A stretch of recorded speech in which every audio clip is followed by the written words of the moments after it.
C'est un des joyaux patrimoniaux de Bastia. Et pourtant, le Vieux-Port, comme d'autres bassins de Méditerranée, affiche un aspect peu reluisant. Pollution aux hydrocarbures, au PCB, présence de matières organiques. Afin d'épurer l'eau de mer, les scientifiques de Stellamar ont eu une idée déroutante. Introduire des huîtres plates dans le Vieux-Port. Ces huîtres filtrent l'eau pour se nourrir et ainsi neutralisent les polluants naturellement. Elle les capte vraiment dans sa chair et dans sa coquille, ça dépend des polluants, à des taux plus ou moins forts, variables, mais qui peuvent monter très très haut, au-delà des normes qui sont autorisées actuellement dans le milieu. L'objectif, c'est de voir la capacité de pouvoir bioépurer un port de façon naturelle, un port pollué par l'être humain. Et ce qui est intéressant, c'est de voir combien il faut d'huîtres, combien de temps, etc. Donc tout ça, on va l'évoluer, c'est ce qu'on appelle la cinétique de dépollution du port, pour pouvoir l'appliquer sur d'autres ports. Et évidemment, ça peut être utile aussi bien pour des pollutions ponctuelles, mais surtout pour des ports qui veulent avoir un label. Un premier essai a été mené l'année dernière et les résultats sont surprenants. 80% de ces mollusques bivalves ont survécu à la pollution. Cette année, 120 000 huîtres seront immergées dans le Vieux-Port. Elles sont censées épurer l'eau en une semaine. Cette expérience inédite, peu coûteuse, intéresse l'Europe à la recherche de projets exemplaires. L'enjeu est important, 500 000 à plusieurs millions d'euros pourraient être investis. Je crois que la méthode, la technologie qui nous est présentée, et on a vu que ça donne des résultats, et plus on met des essaims d'huîtres dans les ports, il faut purifier, plus on a. C'est une méthode révolutionnaire.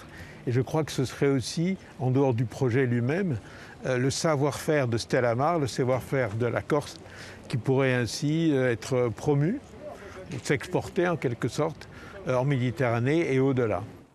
Avant d'arriver à ce résultat, les chercheurs de Stellamar ont mis plusieurs années à maîtriser la reproduction des huîtres plates en laboratoire et à mettre en place des nurseries.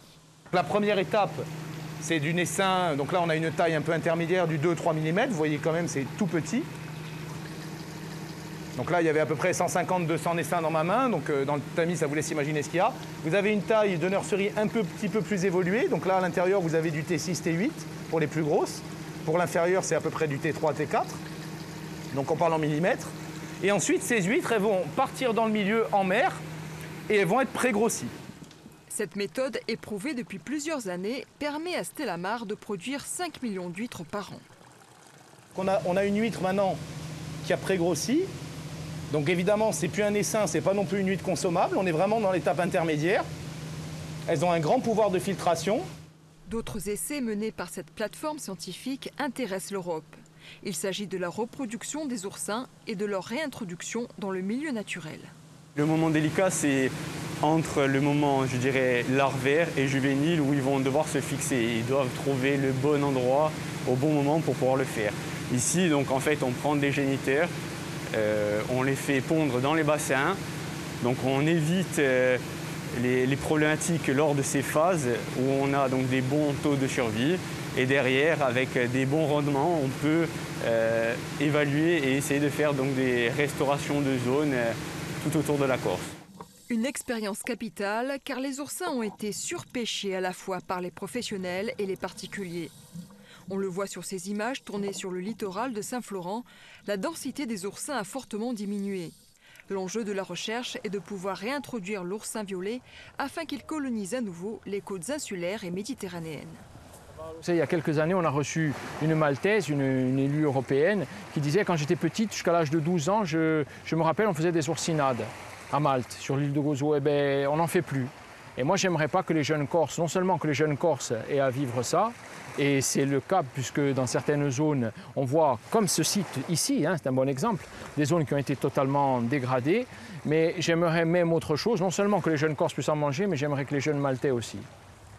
Les premières expériences menées sur les oursins avec les pêcheurs professionnels à quelques mètres de profondeur ont été concluantes.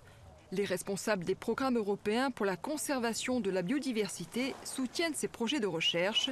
Le savoir-faire des scientifiques de Stellamar pourrait bientôt rayonner dans toute l'Europe.